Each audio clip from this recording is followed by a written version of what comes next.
عمل سے منہ پھیر کر امید کی دنیا میں گھومنے کا انجام یہ ہوتا ہے کہ ہمارے لیے اس میں بہت درس عبرت ہے۔ حقیقت یہ ہے کہ کسی بھی قوم کی تباہی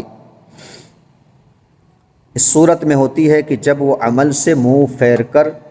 صرف آرزو اور امید کی دنیا میں گھومتی رہتی ہے۔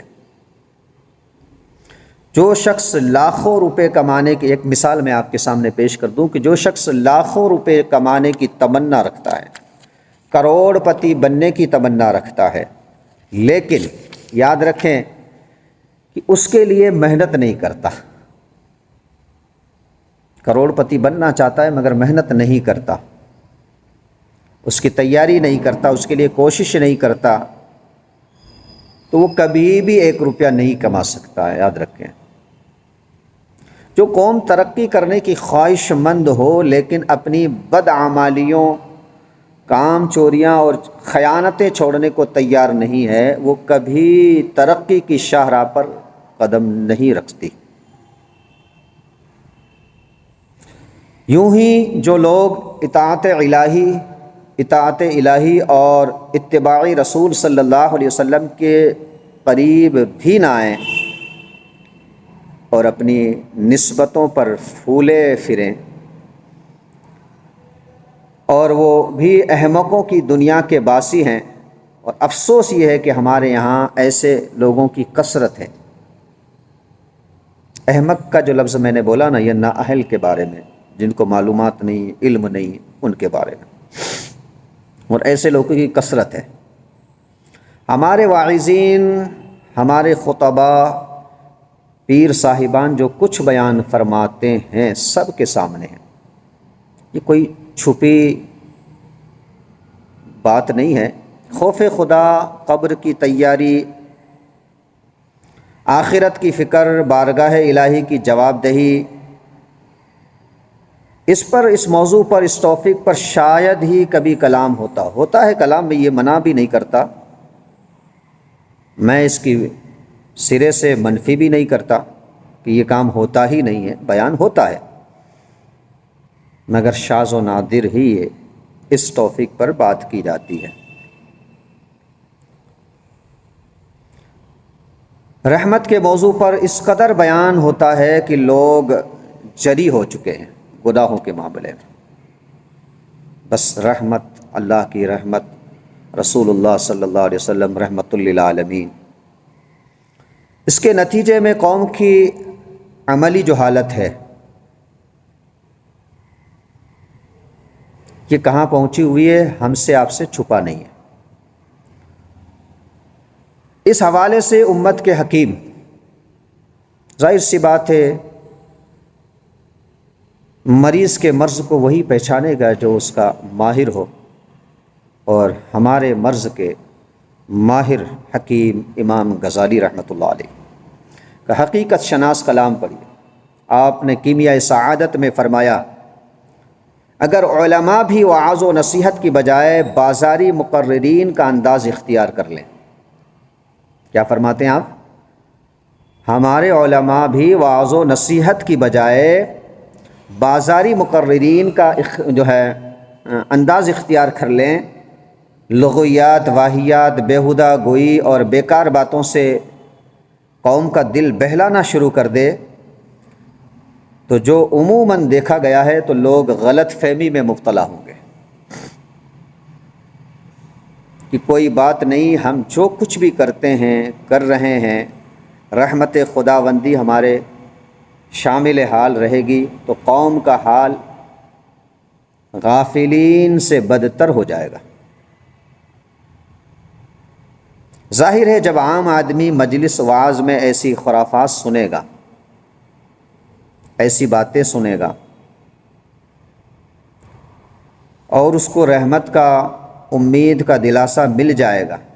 لازماً ویسی ہی صفات اس میں پیدا ہوگی۔ آخرت کے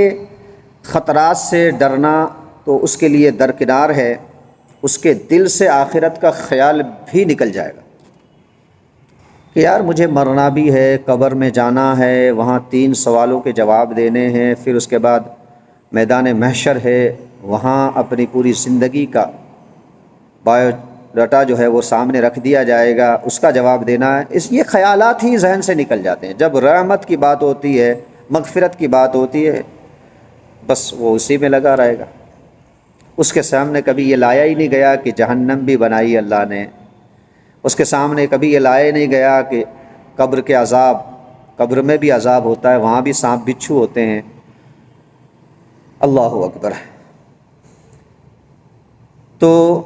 پھر اسے جو بھی کہ کچھ کہا جائے وہ یہی کہتا رہے گا کہ اللہ عز و جل بڑا رحیم ہے، بڑا کریم ہے۔ اللہ عز و جل بڑا رحیم ہے، اور ہمارا ایک طبقہ اکثر اسی گمان میں وہی کہتا ہے جب بھی انہیں دعوت دی جاتی ہے، بس اللہ بڑا رحیم ہے، بڑا کریم ہے، میرے گناہوں سے اس کا کیا بگڑتا ہے، میری نافرمانی سے اس کا کیا بگڑتا ہے۔ اس کی جنت کوئی تنگ اور تاریک نہیں ہے، معمولی سی کوٹھری تھوڑی ہے، بلکہ وہ تو زمین اور آسمان سے بھی زیادہ وسیع ہے۔ ٹھیک ہے، اچھی بات ہے، بالکل ہم اس بات کا اعتراف کرتے ہیں کہ اللہ کی رحمت کی کوئی حد نہیں ہے۔ اللہ کی جو جنت ہے وہ تنگ تاریک نہیں ہے، وہ تو زمین و آسمان سے بھی زیادہ کشادہ ہے، بالکل اعتراف کرتے ہیں ہم اس بات کا، الحمدللہ۔ وہاں تو کروڑوں انسان بآسانی سما جائیں گے۔ مجھ جیسے گناہ گار سے اللہ تعالیٰ کا تنگ آ جانا خدا کی رحمت سے بعید ہے۔ اس طریقے کے خیالات، اس طریقے کے وہم پالنا اور ایسی لغویات کے ان کے دل اور دماغ پر مسلط ہو جاتی ہے حضرات، وہ پھر عمل کی طرف آتے ہی نہیں۔ یاد رکھیں، اس طریقے کے معاملات قوم کو عمل سے دور کرتے ہیں۔ رحمت کا تذکرہ کیا جائے گا، رحمت کی امید دلائی جائے گی، مغفرت کی امید دلائی جائے گی، شفاعت کی امید دلائی جائے گی، مگر کب؟ جب لوگ عملی میدان میں آ جائیں گے، عمل کے میدان میں کھڑے ہوں گے، نماز پڑھیں گے، روزہ رکھیں گے، زکوٰۃ دیں گے، حج کریں گے، سارے کار خیر کریں گے، لوگوں کے ساتھ بھلائی کریں گے، برائی سے منع کریں گے، نیک کام کریں گے، انہیں رحمت کی امید دلائی جائے گی، نافرمانوں کو نہیں۔ آپ دیکھیں، میں آپ کو کے سامنے ایک مثال پیش کر دوں کہ یار کوئی مزدور جب کسی کے یہاں مزدوری کرنے جاتا ہے، وہ مزدوری کرے گا تبھی تو اس کو اس کا پھل ملے گا، اس کی مزدوری دے گا مالک۔ کہ بھائی پتہ چلا کہ وہ گیا اور وہاں جو اس کو کام سونپا گیا تھا وہ کام تو اس نے کیا نہیں، پتہ چلا اور مالک کا نقصان کر کے چلا آیا، تو مالک اس سے خفا ہوگا، اس کو مزدوری بھی نہیں دے گا اور اگلے دن اسے بلائے گا بھی نہیں۔ بھئی جا تو نے تو میرا اور نقصان کر دیا۔ تو مزدوری اسی وقت ملتی ہے جب مزدور بخوبی مزدوری کرتا ہے، اور جب مزدوری کرتا ہے اور مالک جب خوش ہو جاتا ہے تو اس کو بونس کے طور پر بھی عطا فرماتا ہے۔ یہی حال ہمارے دین کا بھی ہے، دین اسلام کا بھی ہے۔ رحمت کی امید ہم انہیں دلائیں گے جو مزدوری بخوبی کرتے ہیں۔ بس اللہ کی رحمت سے تم مایوس نہ ہو، اللہ تمہیں تمہاری مزدوری کا پورا صلہ عطا فرمائے گا۔ اللہ سبحانہ و تعالیٰ کی بارگاہ میں دعا گو ہوں، مولا ہم سب کو فکر آخرت عطا فرمائے، عمل خیر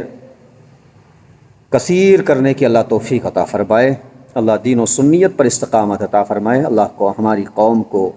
نیکی کی راہ پر گامزن ہو جانے کی اللہ توفیق عطا فرمائے، مسجدوں کو آباد رکھنے کی اللہ توفیق عطا فرمائے، مدرسوں کو آباد رکھنے کی اللہ توفیق عطا فرمائے۔